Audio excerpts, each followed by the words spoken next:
इस वक्त की बड़ी खबर, सरकार ने मानसून सत्र को लेकर घोषणा की है। संसद का मानसून सत्र यहां जुलाई से शुरू होगा। 21 जुलाई से 12 अगस्त तक ये संसद का सत्र चलेगा। संसदीय कार्य मंत्री किरेन रिजिजू ने भी जानकारी दी है।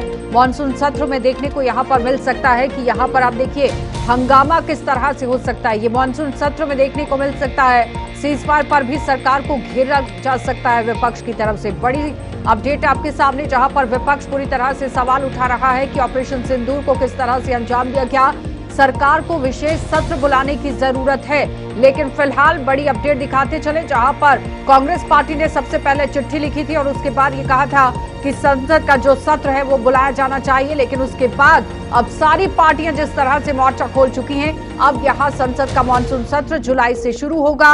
और साथ ही साथ बताते चले, जिस तरह से सत्र बुलाने की बात हो रही थी, 21 जुलाई से 12 अगस्त तक ये संसद का जो सत्र है वो चलेगा और तमाम तरह के मुद्दे इसके अंदर हो सकते हैं। बताते चले कि मानसून सत्र में क्या कुछ होगा ये जरा समझिए, क्योंकि नियमों के तहत यह मानसून सत्र के दौरान सभी मुद्दों पर चर्चा की जा सकती है।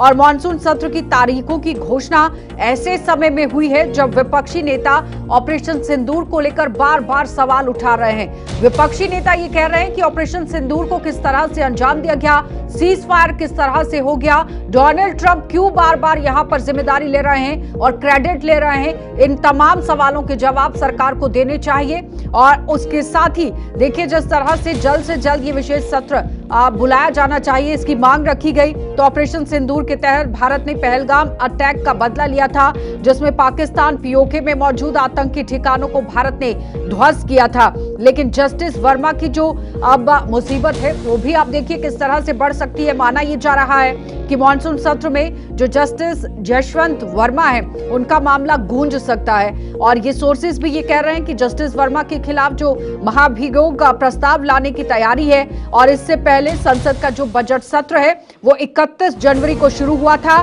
4 अप्रैल को अनिश्चितकालीन के लिए स्थगित कर दिया गया था। और 2025 का ये पहला संसद का सत्र था जब आप देखिए इस तरह से कार्रवाई हुई है। लेकिन फिलहाल बड़ी अपडेट आपके सामने, जहां पर मानसून का सत्र बुलाने की बात कह दी गई है। और अब कब यहाँ पर क्या कुछ होने वाला है ये बड़ा सवाल है, क्योंकि संसद का जो मानसून सत्र है 21 जुलाई से 12 अगस्त तक चलेगा और जिसमें यहाँ केंद्रीय मंत्री किरेन रिजिजू ने ये पूरी जानकारी दी है। लेकिन ऑपरेशन सिंदूर की जानकारी जिस तरह से साझा करने को लेकर विपक्ष पूरी तरह से सरकार को घेर रहा है। डेलीगेट्स जो बाहर गए थे उन पर भी सवाल दाग दिए गए। और अब संसद के अंदर जब सत्र शुरू होता है तो सबसे पहले क्या ऑपरेशन सिंदूर को लेकर चर्चा होती है या फिर बजट सत्र को लेकर भी बात हो सकती है।